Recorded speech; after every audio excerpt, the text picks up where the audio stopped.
Həmçinin Şafi və ya İmam Əhməd. İmam Əhməddən daha məşhurdur bu məsələ. Usul-u sünnədə. Və bəziləri deyir ki, bu əqidə gök təzədir. Bu təzə deyil. Əksinə, bəziləri bu əqidəni bağlayırlar, Əhlüsünnə və Cəmaət əqidəsini Vahhab adı verirlər. Deyirlər ki, 300 il bundan qabaq il. Biz də oxuyuruq. Məsələn, Hümeydi, Usul-u Sünnə Hümeydinin 2-ci əsr, Hicrətin 2-ci əsri. Vahhab 3 əsr bundan qabaq yaşayır. Biz gedirik 12 əsr bundan qabaq oxuyuruq. Həmən əqidədir. Bu Vahhabi söhbəti atılıb ortaya və əslində böhtandır və bəhanədir. Pis bir insanlar adət belə bir təsəvvür yalansın ki, pis, bunlar düşməndir və s. Əslində Vahhabi demək savadsızlıqdır.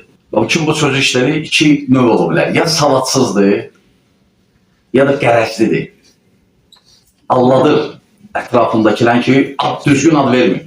Düz yox Vahhabi. Vahhabinin heç bir əlaqəsi yoxdur bu əqidənin. Özü Vahhabi o Məhəmməd, o adı Məhəmməddir. İbn Abdülvahhab. Bir dənə məsələ gətirir müxalifləri, deyirik ki, bir dənə məsələ gətirin ki, Əhlüsünnə və Cəmaət müxalif olur. Təzə bir şey gətirir, biz də onun dediğini deyirik. Yox, heç də təzə bir şey gətirməyib o. Əksinə, o ondan qabaq. İbn Teymiyədən də qabaq. Nə deyiblər, onu deyib. Ona görə iki qism insan işlədir bu Vahhabi sözü. Ya savadsızdır, savadsızlığından, ya da qərəzlidir, ətrafındakiləri alladır. O bilir ki, bu əqidənin Vahhabla heç bir əlaqəsi yoxdur. Bu əqidə sələfi əqidəsidir. Peyğəmbər sallallahu aleyhi ve sellem sahabələrin əqidəsidir.